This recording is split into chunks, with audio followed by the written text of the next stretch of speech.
Bueno, estamos nuevamente con ustedes en esta segunda lección del nivel 2 de Discipulado de Ministerios Gente de Jesús, y la lección de hoy se titula Tu familia espiritual. Vamos a leer en nuestras Biblias Efesios capítulo 2 verso 19, Efesios capítulo 2 verso 19, que dice: Así que ya no sois extranjeros ni advenedizos, sino conciudadanos de los santos y miembros de la familia de Dios. A manera de introducción quiero decirles que desde el momento en que un niño nace, ya es parte de una familia.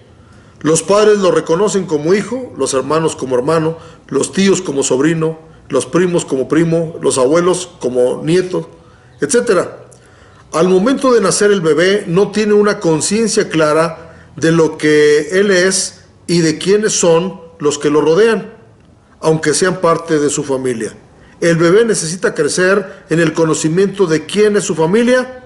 Esto se logra mediante su crecimiento natural y la relación continua con su familia. Pasa exactamente lo mismo en el plano espiritual.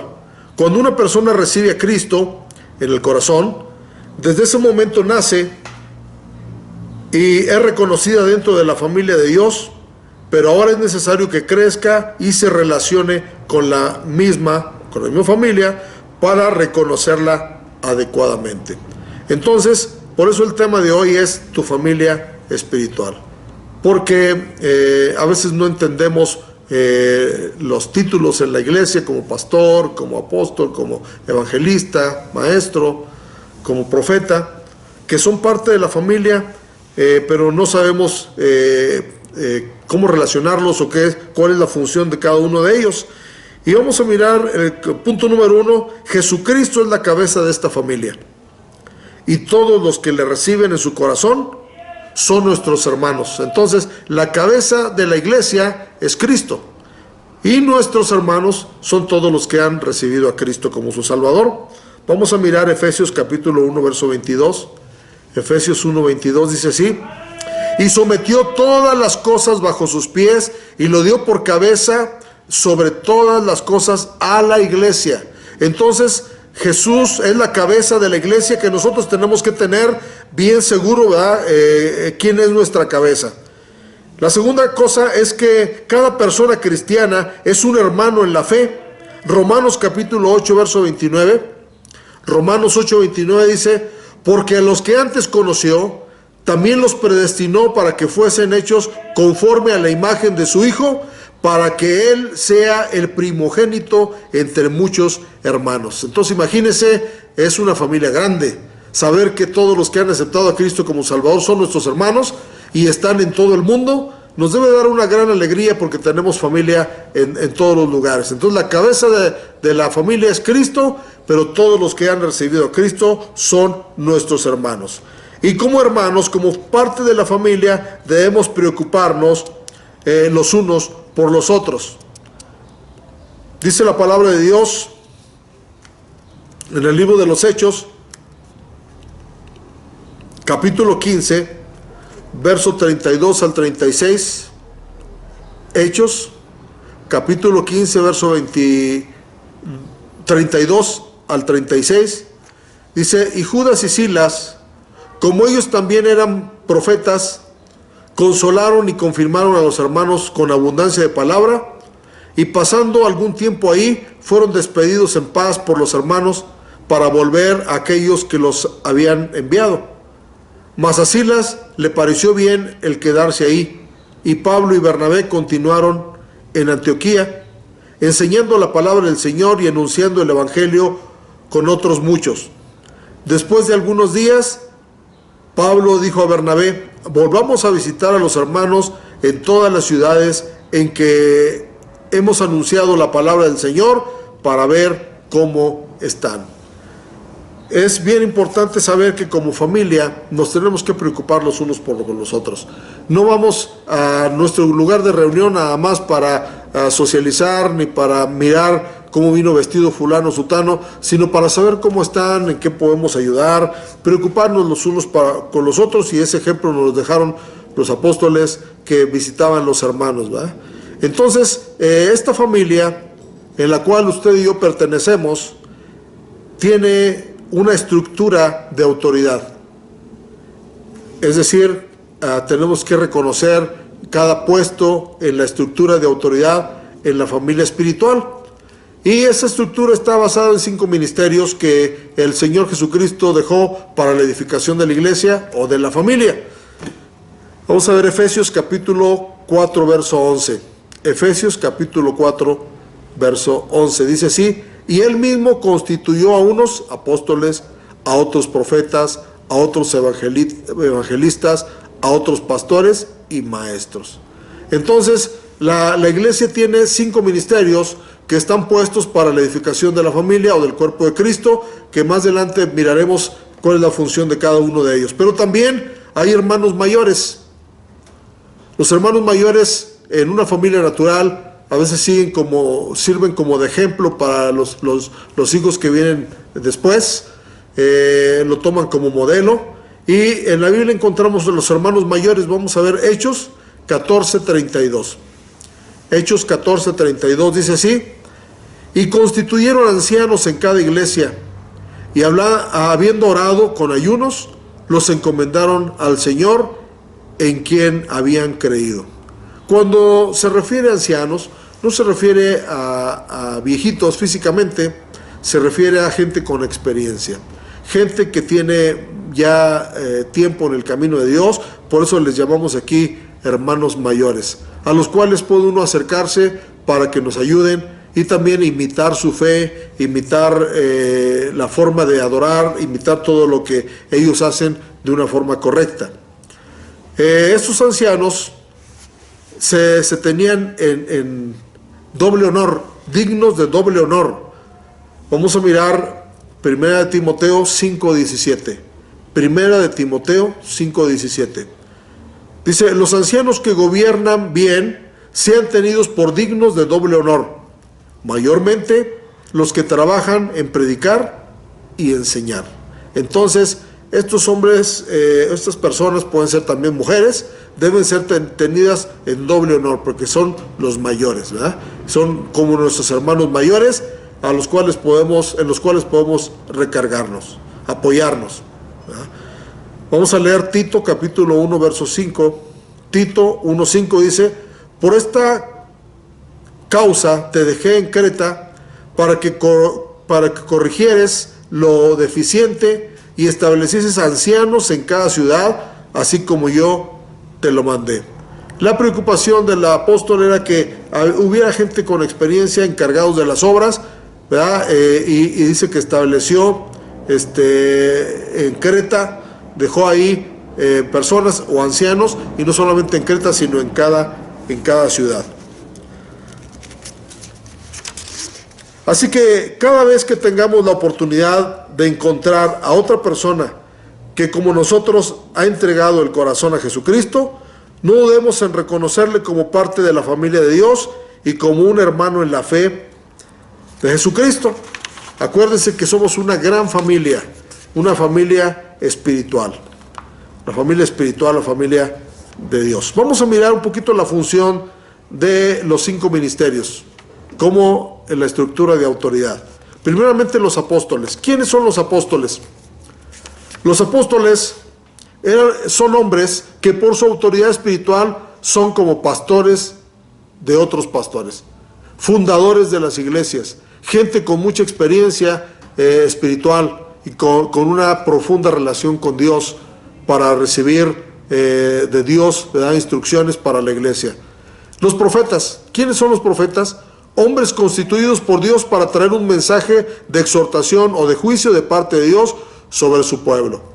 Los profetas señalan individualmente, ¿verdad?, a la gente un pecado, pero también animan a la gente a seguir adelante, ¿verdad?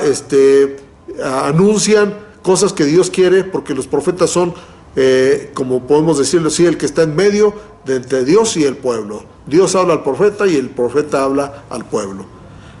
¿Quiénes son los evangelistas? Los evangelistas son hombres de Dios que viajan de lugar en lugar para llevar el mensaje de salvación a las multitudes o tal vez a veces a personas individualmente, y el propósito es ganarlos para Cristo. Estos son los evangelistas. Esa es su función en la estructura de autoridad de la iglesia. Después encontramos los pastores y maestros. Los pastores y maestros regularmente trabajan a la par, trabajan en conjunto. Los pastores son hombres constituidos por Dios para cuidar el rebaño local de creyentes a quienes Dios ha dado una gracia excepcional para administrar, enseñar, predicar, aconsejar, liberar, etc. Bueno, seguimos. Ahora vamos a mirar los diáconos. Los diáconos eran parte de la estructura del gobierno de la iglesia, y vamos a mirar cómo se constituyeron en el libro de los Hechos, capítulo 6, verso 1 al 3. Hechos, capítulo 6, verso 1 al 3, dice así: en aquellos días, como crecía el número de los discípulos, en aquellos días, como crecía el número de los discípulos, hubo murmuración de los griegos contra los hebreos, de que las viudas de aquellos eran desatendidas en la distribución diaria. Entonces los 12 convocaron a la multitud de los discípulos y dijeron: no es justo que nosotros dejemos la palabra de Dios para servir a las mesas. Buscad pues, hermanos, de entre vosotros a 7 varones de buen testimonio, llenos del Espíritu Santo y de sabiduría, a quienes encarguemos de este trabajo. Los diáconos no son otra cosa más que servidores en los cuales se auxilian los pastores para tareas a veces materiales, también espirituales, como lo vamos a mirar. Pero los diáconos, la palabra diácono simple y sencillamente quiere decir servidor, ¿verdad? Entonces sirven de apoyo para el pastor en el servicio. Y vamos a ver 1 Timoteo 3, 8 y 12, 1 Timoteo 3, 8 y 12, que nos habla de algunos requisitos para los diáconos. Dice así, 1 Timoteo 3, 8 y luego el 12, dice así: los diáconos asimismo deben ser honestos, sin doblez, no dados a mucho vino, no codiciosos de ganancias deshonestas. Los diáconos sean maridos de una sola mujer y que gobiernen bien sus hijos y sus casas. Entonces vemos que aunque es un trabajo de apoyo y de respaldo, los requerimientos que la palabra de Dios habla de los diáconos son tremendas, porque en la primera parte vimos que tenían que ser, dice, varones de buen testimonio, llenos del Espíritu Santo, llenos de sabiduría. Y en esta porción que acabamos de leer, dice que deberían de ser honestos, sin doblez de ánimo, ¿verdad? No entregados al vino, no codiciosos de ganancias deshonestas, maridos de una sola mujer, ¿verdad? Y que tengan buen gobierno también en su casa, porque si saben gobernar bien en su casa, pueden hacerlo también en la iglesia. Así es de que los diáconos son otra parte de la estructura de cómo funciona la familia espiritual. Ahora vamos a mirar el gobierno de Dios. Esta forma de gobierno en la familia se le conoce como el gobierno teocrático. Esta familia está gobernada por Dios. La palabra teocrático quiere decir, viene de teos, que es Dios, y kratos, que es gobierno. Entonces, Dios gobierna. El gobierno de esta familia, de esta iglesia, es teocrático. Dios gobierna. De manera que debemos aprender a reconocer al pastor como la autoridad que Dios ha establecido para la iglesia local y para sus miembros. Vamos a mirar cómo se les puede reconocer a los pastores en esa autoridad que Dios les ha dado, porque Dios los ha establecido. Vamos a mirar el libro de Hebreos, capítulo 13. Hebreos, capítulo 13, verso 7. Y luego el verso 17. Dice así, Hebreos 13, 7 y 17. Acordaos de vuestros pastores que os hablaron la palabra de Dios. Considerad cuál haya sido el resultado de su conducta e imitad su fe. Y luego dice el verso 17. Obedeced a vuestros pastores y sujetaos a ellos, porque ellos velan por vuestras almas, como quienes han de dar cuenta para que lo hagan con alegría y no quejándose, porque esto no es provechoso. Entonces, debemos aprender a reconocer al pastor como la autoridad dada por Dios, porque Dios gobierna desde el cielo. Hay otra forma de gobierno que se conoce en nuestro medio, en nuestros países, y esa forma de gobierno se llama democracia. La democracia también es una palabra compuesta: demos, que es pueblo, y kratos, que es gobierno. El gobierno del pueblo, esta forma de gobierno es buena, pero es buena para un sindicato, es buena para un país, pero Dios no la estableció como un gobierno en la iglesia, porque cuando si una iglesia se dirige por un gobierno democrático, entonces todos tendrían opinión, entonces ya no sería que la iglesia fuera ordenada por Dios. Entonces el gobierno de esta familia o de esta iglesia es un gobierno teocrático y no democrático. Punto número 3. A esta familia se le llama la iglesia y los santos. Los santos es una palabra usada para gente que se apartó para Dios, se apartó de las cosas de este mundo para dedicarse a hacer la voluntad de Dios. Y vamos a ver Filipenses capítulo 4, verso 21 y 22, y dice así: saludad a todos los santos en Cristo Jesús, los hermanos que están conmigo os saludan, todos los santos os saludan, y especialmente los de la casa de César. Entonces, en la iglesia primitiva se les llamaba santos a los miembros de la congregación, pero también a todo el grupo de personas se le llamaba iglesia. La palabra iglesia significa reunión o asamblea, o llamar fuera para una asamblea. Y en el libro de los Hechos capítulo 2, verso 47, dice de la siguiente manera, Hechos 2:47, alabando a Dios y teniendo favor con todo el pueblo, y el Señor añadía cada día a la iglesia los que habían de ser salvos. Entonces, al pueblo se le conoce como los santos o como la iglesia. A la familia de Dios así se le conoce. Punto número 4. Responsabilidades de los miembros de una familia.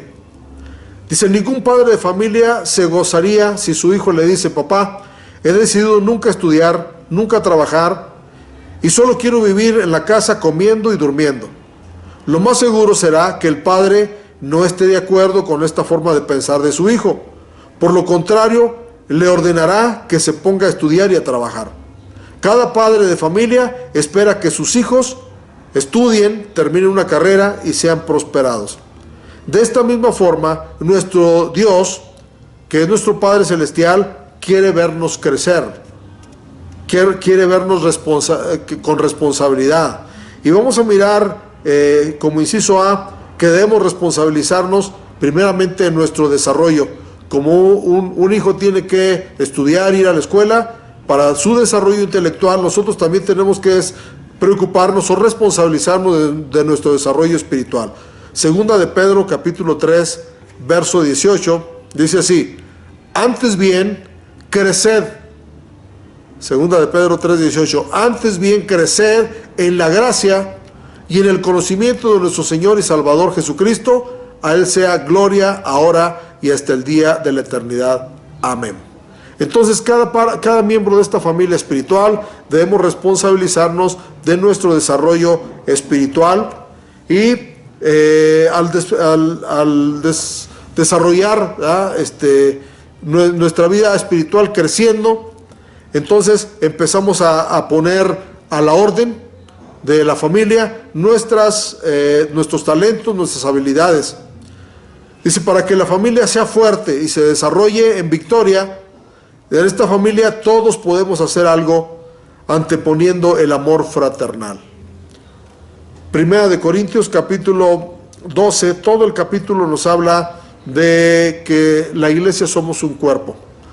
Y en un cuerpo no todas las partes del cuerpo son iguales, ¿verdad? Están las manos, están los pies, están los ojos, están los oídos, está la boca, pero todos formamos un solo cuerpo. Y así en la familia de Dios, aunque somos muchos miembros, todos tenemos una diferente función que debemos poner al servicio de Dios. Efesios capítulo 4, verso 15 y 16 dice así. Efesios capítulo 4, verso 15 y 16.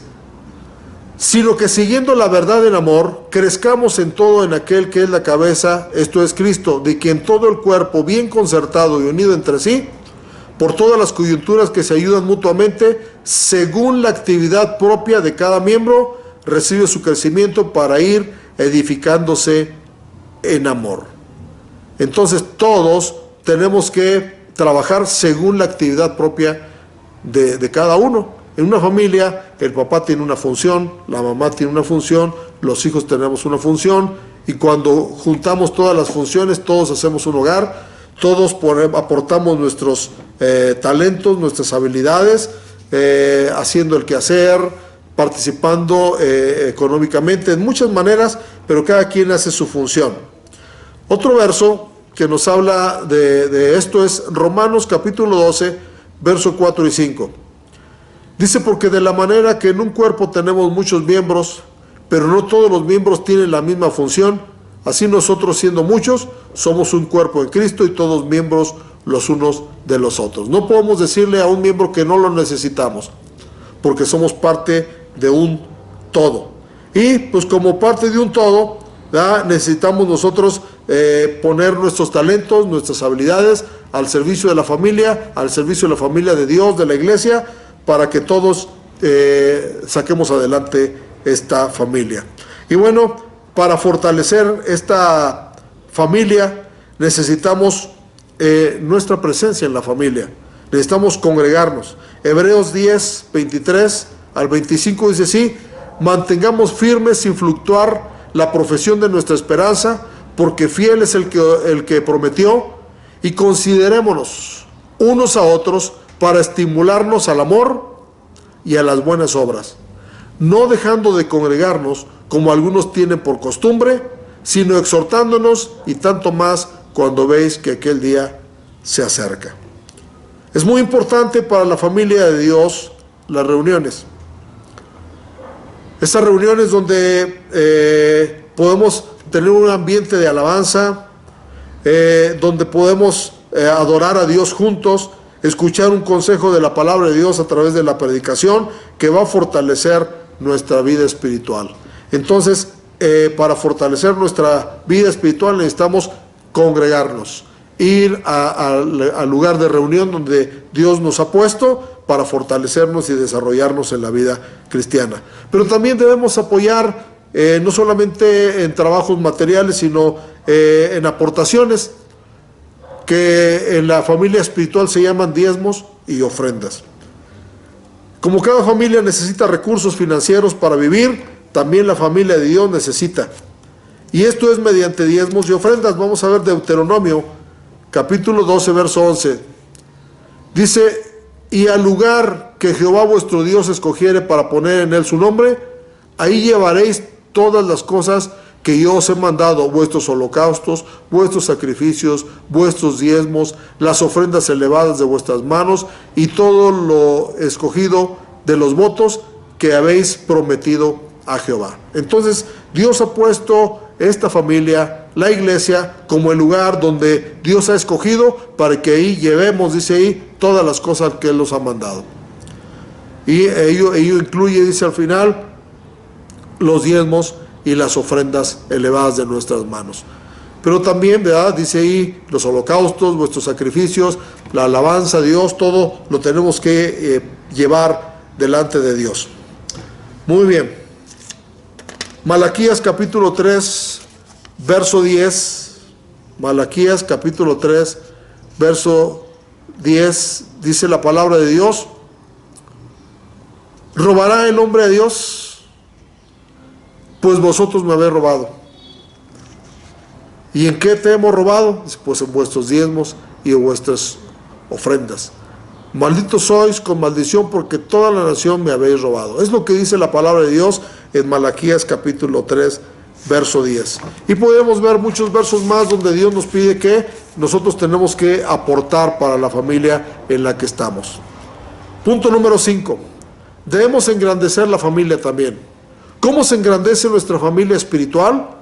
Se engrandece a través de que cada miembro de la familia se nos ha encomendado la tarea de alcanzar a las naciones con el mensaje poderoso y transformador del Evangelio de nuestro Señor Jesucristo. La gran comisión que está en San Mateo capítulo 28, verso 19 y 20 dice así: por tanto, id y haced discípulos a todas las naciones, bautizándolos en el nombre del Padre, y del Hijo, y del Espíritu Santo, y enseñándoles que guarden todas las cosas que os he mandado, y aquí yo estoy con vosotros todos los días hasta el fin del mundo. Entonces nosotros tenemos que ir a predicar la palabra de Dios para atraer más miembros a nuestra familia. De esa forma podemos engrandecer nuestra familia, y cuando Jesucristo les ordenó a la gente que lo vio ascender al cielo, en Hechos capítulo 1, verso 8, y les dijo: pero recibiréis poder cuando haya venido sobre vosotros el Espíritu Santo, y me seréis testigos en toda Jerusalén, en Judea, en Samaria y hasta lo último de la tierra. Hechos 1, 8. Recibiréis poder. ¿Para qué necesitamos ese poder? Dice: para ser testigos, para testificar. Y ese testimonio no solamente debe ser en nuestro Jerusalén, en nuestro entorno, sino hasta lo último de la tierra. Y por último, punto número 6, hablaremos de los conflictos en la familia de Dios. Porque, como en todas las familias, dice el dicho popular, hasta en las mejores familias hay conflictos. Porque mientras estemos en esta tierra, en este cuerpo, tendremos que lidiar con nuestro propio carácter y cómo vivir en comunidad. Dice: y en toda familia normal surgen desavenencias entre sus miembros. Esto es hasta cierto punto normal. El verdadero problema es que no se resuelvan esas desavenencias y se conviertan en rencillas, odios y raíces de amargura que dividan la familia. Lucas capítulo 17, del verso 1 al 4, Lucas 17 del 1 al 4 dice así: dijo Jesús a sus discípulos: imposible es que no vengan tropiezos, mas hay de aquel por quien vienen. Mejor le fuera que se le atase al cuello una piedra de molino y se le arrojase al mar, que hacer tropezar a uno de estos pequeños. Mirad por vosotros mismos: si tu hermano pecare contra ti, repréndele, y si se arrepintiere, perdónale. Y si 7 veces al día pecare contra ti, y 7 veces al día volviere a ti diciendo: me arrepiento, perdónale. Es decir, el perdón es básico para poder resolver conflictos en nuestras familias. Debemos de cuidar como familia de no desvirtuar nuestra familia delante de los incrédulos. Dice Primera de Corintios capítulo 3, Primera de Corintios 3, del 1 al 3: de manera que yo, hermanos, no pude hablarlos como a espirituales, sino como a carnales, como a niños en Cristo. Os di a beber leche y no viandas, porque aún no erais capaces, ni sois capaces todavía, porque aún sois carnales. Pues habiendo entre vosotros celos, contiendas y disensiones, ¿no sois carnales y andáis como hombres? La palabra de Dios nos invita a que cuando nosotros tenemos un conflicto en la familia, no ventilemos ese conflicto y lo llevemos delante de las autoridades que no conocen de Dios.